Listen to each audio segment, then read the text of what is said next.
Hello बच्चों, I hope आप सभी ठीक होंगे। इस लेक्चर में हम क्वेश्चन नंबर 11 करेंगे। क्वेश्चन नंबर 11 क्या है? क्वेश्चन नंबर 11 है state whether the following are true और फॉल्स, जस्टिफाई योर आंसर। आपको क्या बोला गया है? आपको बोला गया है जो नीचे स्टेटमेंट दिए गए हैं, इन स्टेटमेंट में आप देखो ये ट्रू है या फॉल्स है। अगर ट्रू है आपको जस्टिफाई करना है ट्रू कैसे है, अगर फॉल्स है तो आपको जस्टिफाई करना है फॉल्स कैसे है। ठीक है, तो अगर मैं पहला पार्ट देखो, पहला पार्ट क्या है? पहला पार्ट है the value of tan a is always less than 1। इसमें क्या बोला गया है? इसमें बोला गया है जो tan है, tan a है, वो ऑलवेज लेस देन 1 होता है। ये फॉल्स है। क्या है? फॉल्स। tan का वैल्यू लेस देन 1 भी होता है, इक्वल टू 1 भी होता है और ग्रेटर देन 1 भी होता है। तो मैं सोल्यूशन में लिखूंगा, सोल्यूशन में क्या लिखूंगा मैं? फॉल्स। क्या लिखूंगा? False, because the value of tan a will be anything. ठीक है,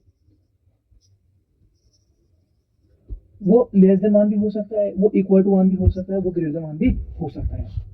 अगर मैं जस्टिफाई करूं, अगर मैं एक्सप्लेन करूं कैसे फॉल्स है ये स्टेटमेंट, तो मैं लिखूंगा एज, हमें पता ही है जो tan ऑफ a होता है वो किसके बराबर होता है?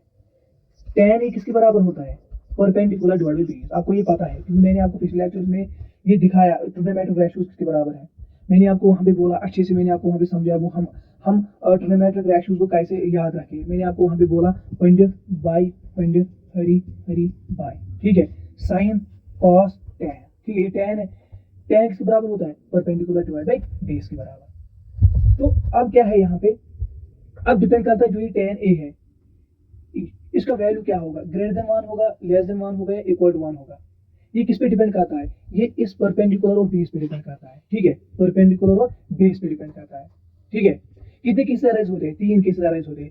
एक केस जब परपेंडिकुलर के बराबर हो, बेस के बराबर, और दूसरा केस जब परपेंडिकुलर ग्रेटर देन बेस के बराबर हो, और तीसरा केस जब परपेंडिकुलर लेस देन बेस के बराबर हो। ठीक है, तो मैं लिखूंगा 3 केसेस अराइजेस। क्या? 3 केसेस अराइजेस। पहला केस क्या है? When perpendicular is equal to base, when perpendicular is equal to base, which implies, इसका मतलब क्या है? perpendicular divided by base is equal to 1 के बराबर। मैंने क्या किया यहाँ पे? मैंने यहाँ पे इस बेस को LHS की साइड लिया तो ये क्या बन जाएगा? ये P को डिवाइड हो जाएगा। ठीक है, तो परपेंडिकुलर डिवाइडेड बेस किसके बराबर आया? 1 के बराबर। इसका मतलब क्या है? जो परपेंडिकुलर डिवाइडेड बेस वो किसके बराबर होता है? वो tan a के बराबर होता है। तो मैं लिखूंगा tan a किसके बराबर है? 1 के बराबर। tan a is equal to 1, therefore tan a is equal to 1। ये पहला केस है। और दूसरा case when perpendicular is greater than base। ठीक है, which implies perpendicular divided by base is greater than 1। यहां पे भी मैंने ऐसे ही किया, बेस को LHS की साइड लिया तो ये डिवाइड हो जाएगा इस P को। ठीक है, तो परपेंडिकुलर डिवाइडेड बेस वो किसके बराबर होता है? tan a के बराबर। तो मैं लिखूंगा therefore tan a is greater than 1। तो ये दूसरा केस था। तीसरा केस क्या है? when perpendicular is less than base, which implies perpendicular divided base is less than 1। आपको पता ही है जो परपेंडिकुलर डिवाइडेड बेस वो किसके बराबर होता है? tan a के बराबर। तो मैं लिखूंगा therefore tan a is less than 1। ये तीसरा केस हुआ। तो जो अब स्टेटमेंट था वो फॉल्स था। उन्होंने वहां पे बोला था tan a लेस देन 1 के बराबर होता है, लेकिन tan a लेस देन 1 के भी बराबर होता है, इज इक्वल टू 1 के भी बराबर होता है, ग्रेटर देन 1 के भी बराबर होता है। ठीक है,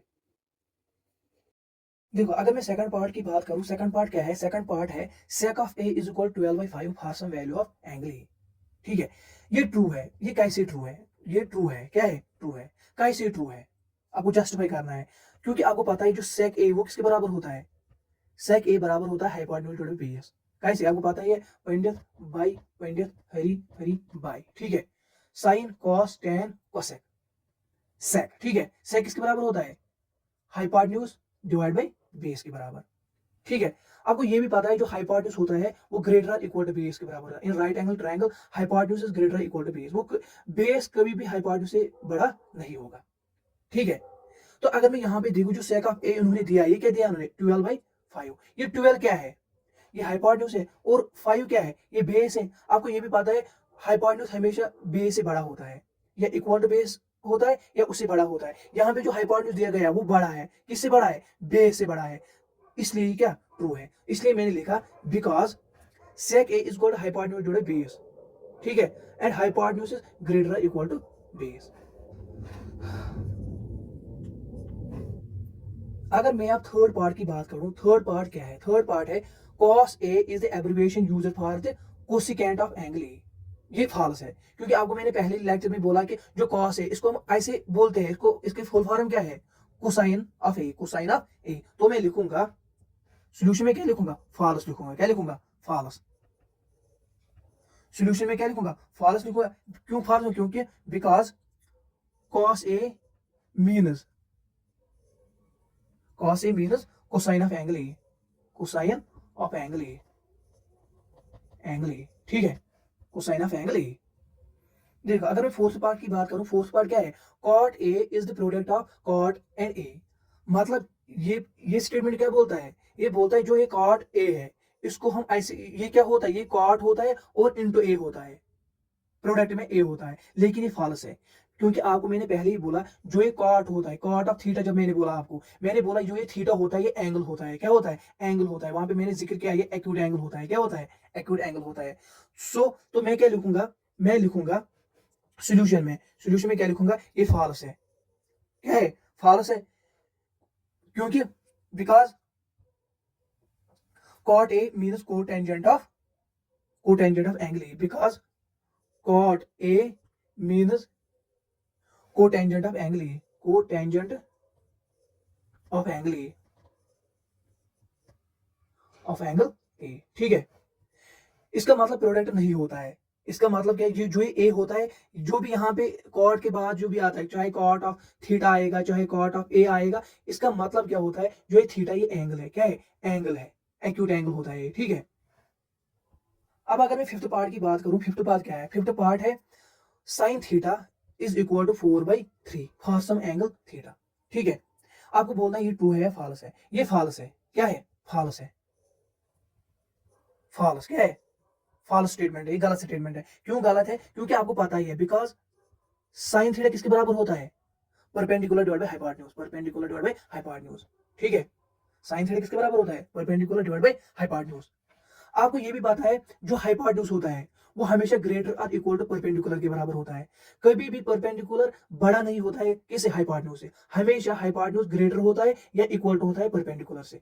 इसका जो ये परपेंडिकुलर है ये छोटा होना चाहिए और ये हाइपोटेन्यूज बड़ा होना चाहिए। अगर मैं यहाँ पे देखो साइन ऑफ थीटा, यहाँ पे जो है 4 है क्या है, परपेंडिकुलर, और 3 है ये क्या है, हाइपोटेन्यूज। तो जो ये परपेंडिकुलर यहाँ पे दिया गया है ये बड़ा है, किससे बड़ा है, जो हाइपोटेन्यूज है, क्योंकि ये 3 है ना hypotenuse, 3 is less than 4 means hypotenuse is less than perpendicular, तो ये गलत है। हाइपोटेन्यूज हमेशा ग्रेटर और इक्वल टू परपेंडिकुलर होता है, ठीक है। तो मैं लिखूंगा sine theta is equal to perpendicular divide by hypotenuse and hypotenuse is greater equal to perpendicular, ठीक है, हमेशा ऐसा ही होता है।